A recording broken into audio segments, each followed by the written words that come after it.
What defines strength? How fast you can run? How much you can bench? How far you can throw? Or is it something more? There are too many of us who don't see that strength isn't a finite resource. It's something built, broadened, and redefined by every person who interacts with it inside of themselves. That they are the masters of what it is and how far it'll take them. And sometimes that includes redefining themselves and what can make them happy. There's no better example of that kind of vigor and character, of understood potential, of hope for the future, than in the subject of today's story. This is Side Reel.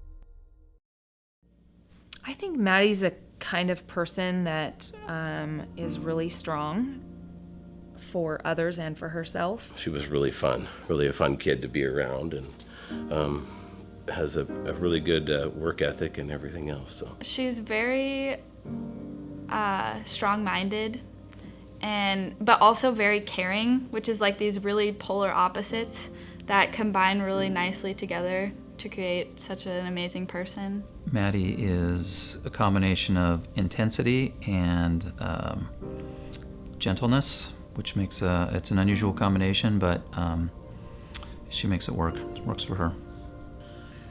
Maddie is a very interesting kid. She always has been, always.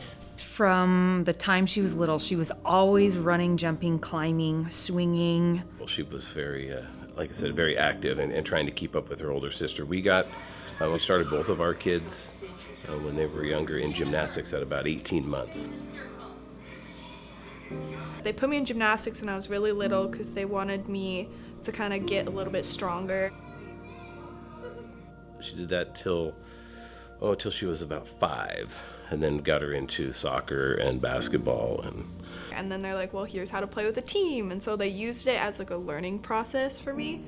And then after that, I just thought they were really fun. And so I was like, I'll stay with it. That's where we kind of noticed that she was a little faster than some of the other kids and a little more athletic. And then elementary school, she started to grow taller, and then she became kind of bigger than some of the other kids, but she still maintained her speed. And we were like, okay, she's kind of fast and strong. And so there was a couple things we saw.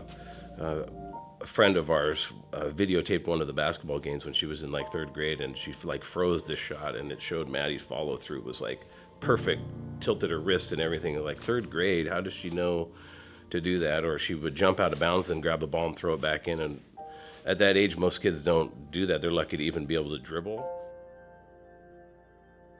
Coaching Maddie was fun, interesting, a lot different than my older daughter. She's very skilled. She's very detail-oriented in things. It's kind of a double-edged sword. It's tough because you want to be fair to all the kids on your team. And then after a while, like I said, she kind of was like, okay, she's a little bit more athletic. So then I was trying not to, it's hard to not, well, I want to play her more because she's more athletic, but it was tough. I think her freshman year was a struggle. Coming in and being a very good, strong player and having to play with girls that are older with strong personalities was hard for her. So that made it tough for me. Thank goodness I had Gabby as the intermediary, so that worked well. But it's something that I will always cherish. It is really special. How many people can say that they coached their daughters for 4 years, you know? So it's been a really special thing that we have together. Playing sports with Maddie, especially soccer season, was like our first time that we actually got to play together. It was so fun because like we played defense, so we played like around like the same position, so we were by each other almost the whole time. The significance of the game was that the winner of the game had an automatic berth into the district tournament. The loser had to go into a play-in match. And it was the last season game against Shorecrest. And they were directly above us in the standings. It was tied. We needed to score. And it was a hard-fought, tough game. The game went back and forth. And she had been asked to go up. And the ball ended up going way in the middle of nowhere. And I was like, hey, I can go run and get it. Nobody was around. I was like, I got this. And then it kind of ricocheted off someone and was heading towards the sidelines where we were sitting. So I ran over there, and all of a sudden the ball got a weird spin and it bounced over my head. And she went to get it, and pivoted, went to trap the ball. So as soon as I turned and went to go get the ball, I felt like a popping sensation in my knee. And by herself just goes down. And like we heard a big snapping noise or a pop noise. And the first reaction is, your heart goes out to the player. But then you begin to think of larger things like her family. The scream, we'd heard it. I remember when she screamed and went down, and it was like my wife literally ran down the stands, jumped over the fence, went out onto the field. I sprinted down the stairs and I side hopped the fence and ran out onto the field. The knee blew. No contact, no impact from anyone else. Just happened. I couldn't believe it, not again. And I ran down to where I could get a better picture of her because I just thought, that's it, we're done. When a player goes down like that with no contact, the injury's severe. When I immediately went down and I just started saying it popped, and I immediately got freaked out because my sister had just done it 9 months earlier. So I was terrified because I was like, she's just getting on the uphill of this, and then here I am. I might have just done the exact same thing. And I said, what did you do, baby? And she goes, I heard a pop, Mom. And I go, are you sure? She goes, I heard a pop, Mom, it's my knee. And my heart just dropped. It was horrible. And you begin to think of the team and the impact on the game. I looked over and Carson St. John was sobbing on the sidelines. Ashanae Taylor came running over to me. It's going to be fine, Shannon, it's going to be fine. I promise you it's going to be okay.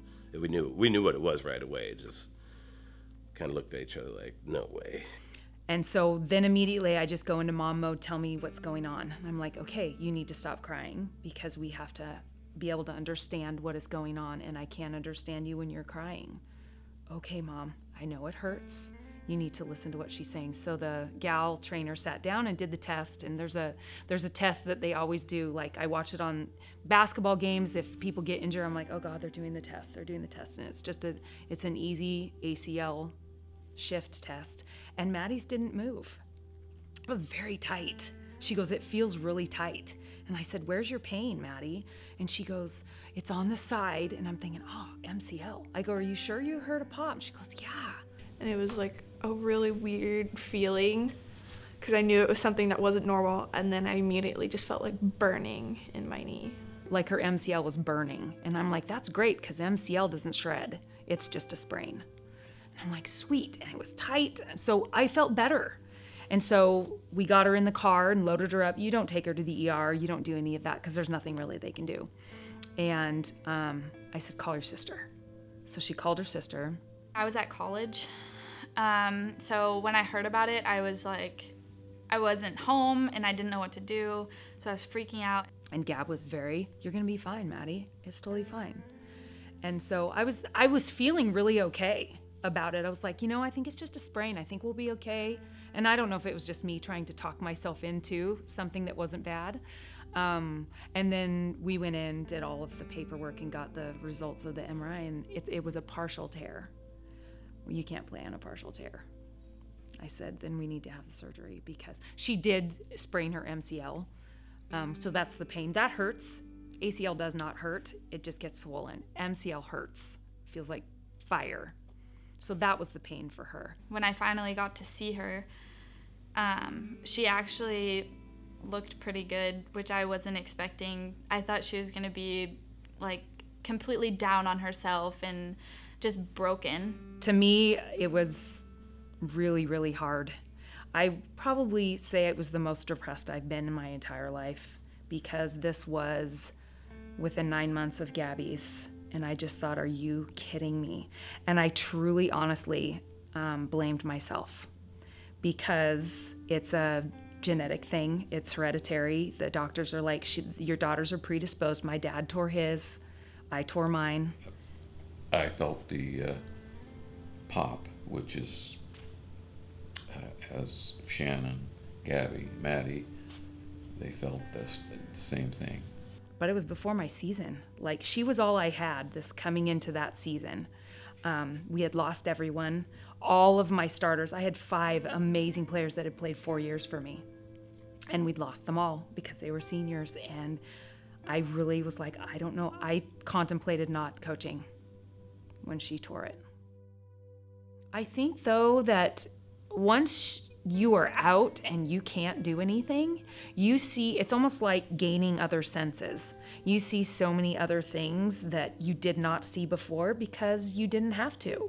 How do you get through things when you're using crutches? How do you use the restroom? How do you've got this big knee brace on. You can't shower for this many days. You can't do the little stuff that you're used to doing. You rely a lot on other people, which is not something Maddie does. She's very independent.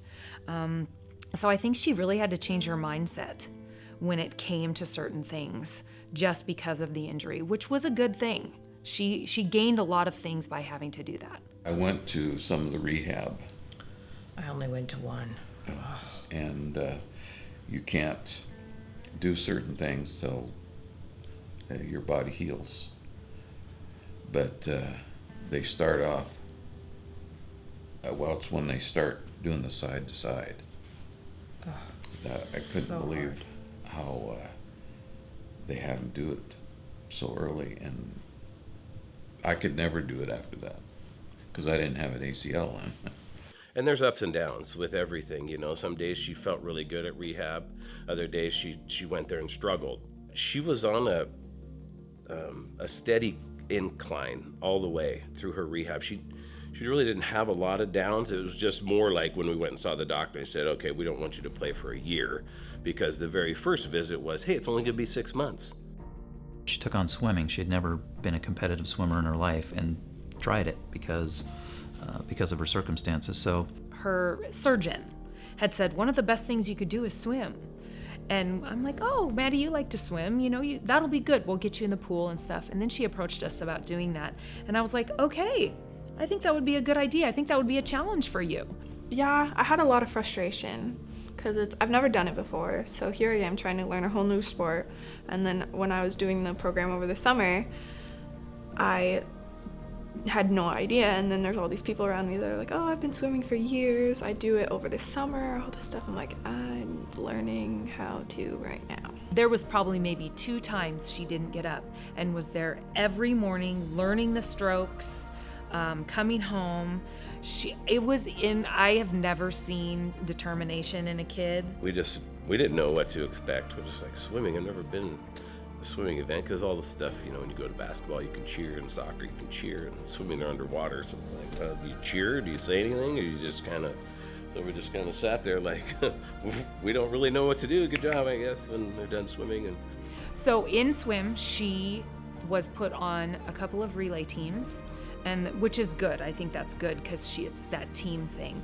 But she wanted to do what was called the Iron Man or Iron Woman. And it was, you had to, in a meet, swim every single event at least once. And she did it. With Maddie's newfound resilience, she not only learned a new sport and went to districts, but put a determination into something new. Maddie has completely surprised me with her approach to what am I going to do now, because she has such an identity with sports. I realized, I was like, well, now I do have a lot of free time. I don't have to be at sports all the time, and I have the whole day most likely after school to do anything I want to. And so I was like, well, why not let's just focus this onto my grades. It was pretty impressive. Like, I know she tries hard. She always did. I had her as a student at Marysville Middle School, and she always got straight A's, but it wasn't until that's all she had to concentrate on, that it started to be, I think she put as much effort into her grades as she did into her athletics, but now she didn't have her athletics. So I had talked with my mom, and she's like, well, let's make a goal to get a 4.0 your sophomore year. And I was like, okay, that makes sense, because I have, 3/4 of the year to do that since I don't have sports. She just kind of took all of that energy and just pushed it towards her studies, which was pretty cool. She got a 4-point, and she, I think, learned the other dimension to her personality besides the athletics, which she identifies with so much, just like her mom always did, is that she has a lot of strength, inner strength and character and determination. Set a goal and make it. When people have a significant event like that, they tend to see things differently. They tend to, I think, appreciate things a little bit more. They don't take things for granted. And I definitely saw that change in Maddie. She realized that her athletic career was not a given anymore. She was just not going to be able to do the things she always wanted to do. Even during basketball season this year, when she's completely rehabbed and healthy and strong and her knee is strong, she would do the tip-offs, and I've got pictures of her coming down, and when she comes down on the good knee. When I first started back up, like every time I did anything, or like somebody would get near my knee, I'd kind of shy it away or like scooch it away from anybody touching it. So when it came to the first game, I told her, you may not play. We'll see how it goes, which she was not happy with me. Like as soon as I went in the first game, I was super nervous. I think we were 5 minutes into the game. I put her in for about a minute. I looked to a teammate and I go, oh my gosh, I missed this. Because for some reason, the feeling of just getting hit was so satisfying to me. I had missed the contact so much.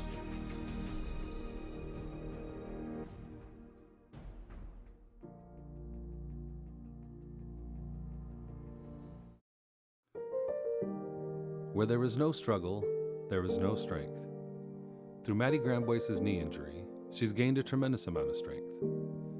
This power has allowed her to focus on other areas of her life, new struggles, followed by added strength.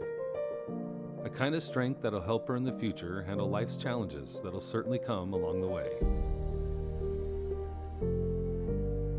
When I went through my knee injury, the first thing that came into my head was, what can I do next? Currently, Maddie Gramboise's shot put of 43 feet puts her at number 1 in Washington State.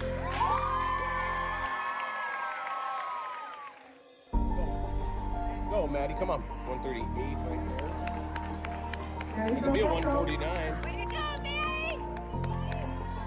Come on, Madeline! Like, I can't believe how successful they are and how strong they are. You see the perseverance and the strength and just the overall ability to bring sunshine into people's lives. And that's all that Rudy and I could wish for our kids. And she's just one of those people that I think is really going to make a difference later on in life. I think she's going to really have a really great life, and we're really proud of her.